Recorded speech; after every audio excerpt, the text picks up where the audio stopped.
Oi, pessoal, eu sou Henrique Lobo, você provavelmente me conhece como Kiko. Bom, a pergunta que eu quero responder nesse vídeo é: a performance de um script embarcado dentro de uma aplicação Java, ela é suficiente?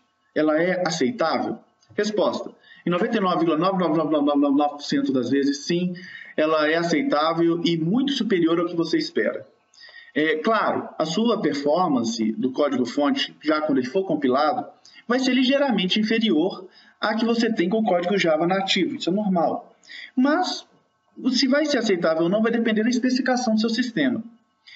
Eu até hoje não encontrei um caso que não fosse. Eu já vi Groove sendo aplicado, por exemplo, em aplicações de tempo real, em aplicações de engenharia, matemática, etc. E na esmagadora maioria das vezes, aliás, eu digo com mais segurança, todas as vezes que eu vi, ele caiu como uma luva e funcionou muito bem.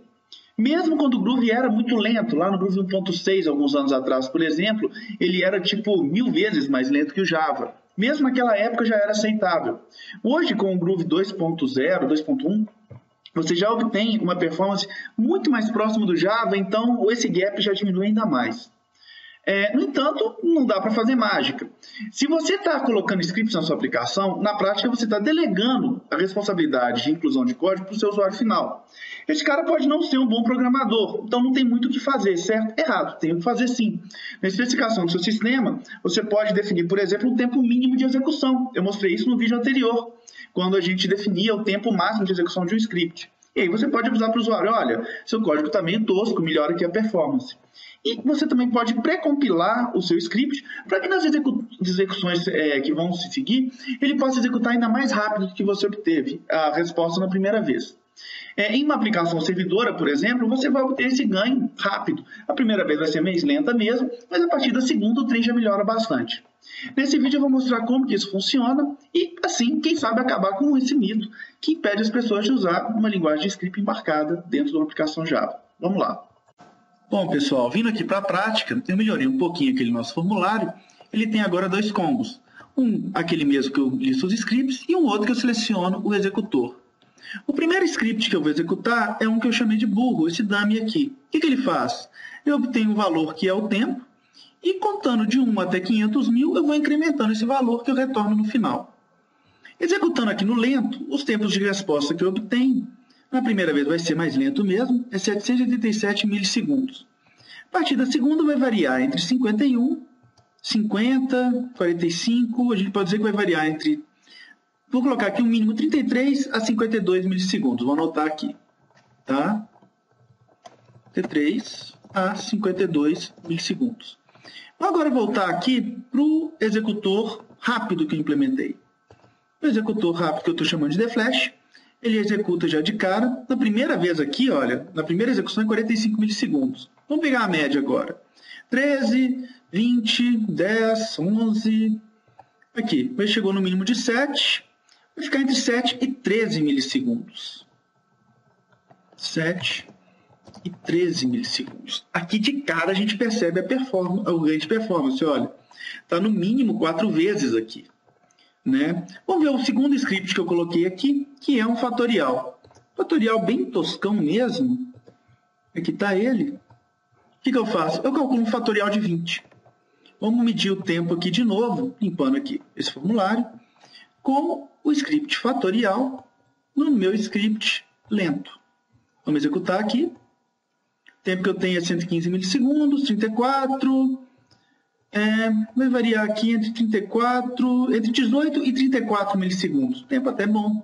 Se a gente for olhar, 18 a 34 milissegundos. Eu acho um tempo excelente, inclusive, assim. Nem invalida dentro de um ambiente mais rigoroso. E o script de flash, vamos ver o resultado. A partir do segundo, tempo que eu tenho é 0 milissegundos, sempre. Na realidade, a casa aqui está em nanosegundos, né? A gente já viu aqui, então, aqui o ganho que a gente teve foi o quê? De 0 a 1 milissegundo. Aqui, ganho praticamente infinito de performance. Infinito de performance. Infinito de performance.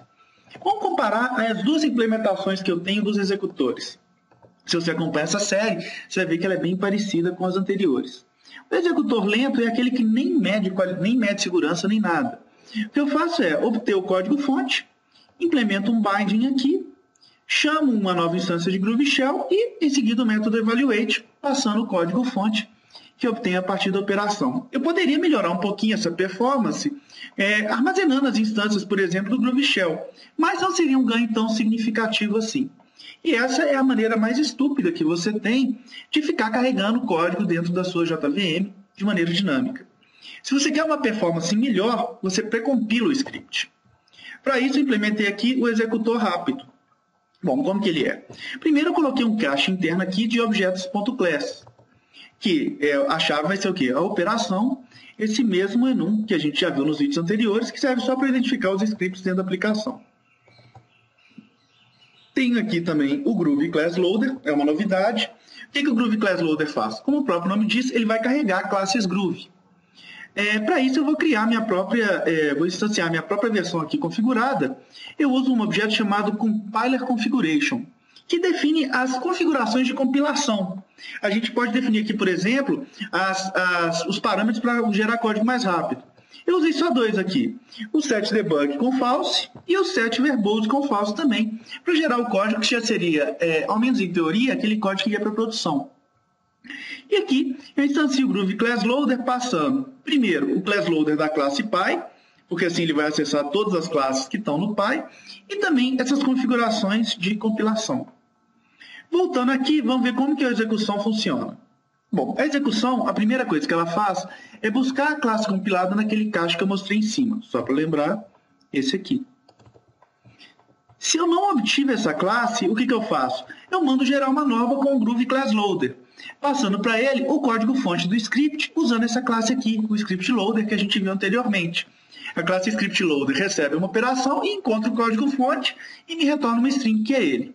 E armazeno aqui e alimento o meu cache.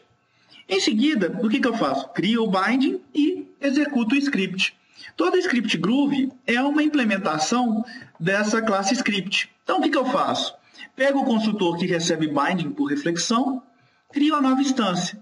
E, em seguida, tudo que eu faço é chamar o método run dela. Igual eu faria no anterior. Se a gente pegar aqui o outro carregador, o executor lento, a gente vai ver que faz isso. Só que, em vez de chamar o evaluate pelo shell, eu estou chamando direto na classe já compilada. Como não tem mais tempo de compilação, o que a gente tem como resultado é essa diferença gritante de performance aqui. Fique atento para uma coisa. Cada classe que você compila vai estar consumindo o seu permgen. Então, fique esperto para você evitar problemas de leak de garbage collector que pode acontecer. Mas esse é assunto para um outro vídeo. Como bônus, no vídeo anterior eu falei também sobre o Security Manager. Uma pergunta que você deve ter na cabeça é: Security Manager consome muita performance? Resposta: não. E digo mais, o Security Manager pode não ter interferência nenhuma na performance do seu sistema se o código que foi executado não executar nenhuma das atividades que são definidas como monitoráveis pelo Security Manager. Para mostrar como isso funciona, vamos ver como que é implementado o método system.exit que finaliza a JVM. Se eu vier aqui no método exit na implementação dele, eu vou ver que primeiro ele vai chamar aqui, olha, runtime.getRuntime.exit. Olha como esse método é implementado. Primeira coisa que ele faz é verificar se tem um Security Manager. E se existir, aí sim que ele verifica se o código sendo executado tem permissão para finalizar a JVM ou não. Se tiver, ele simplesmente chama o system.exit. O que isso quer dizer? Quer dizer que a gente não tem aqui algo como, por exemplo, um aspecto que é invocado a cada chamada de método. O que a gente tem aqui são checagens em pontos específicos do código-fonte que verificam se o código carregado pode executar uma ação ou não. Ou seja, o impacto em cima da performance do Security Manager é mínimo. Eu espero com esse vídeo ter mostrado como que a gente obtém uma performance bem próxima do excelente, aliás, eu diria até excelente, carregando o código de script. E até a próxima, em que eu pretendo abordar alguns pontos a mais sobre essa técnica de como incorporar scripts dentro de uma aplicação Java. Obrigado e até a próxima.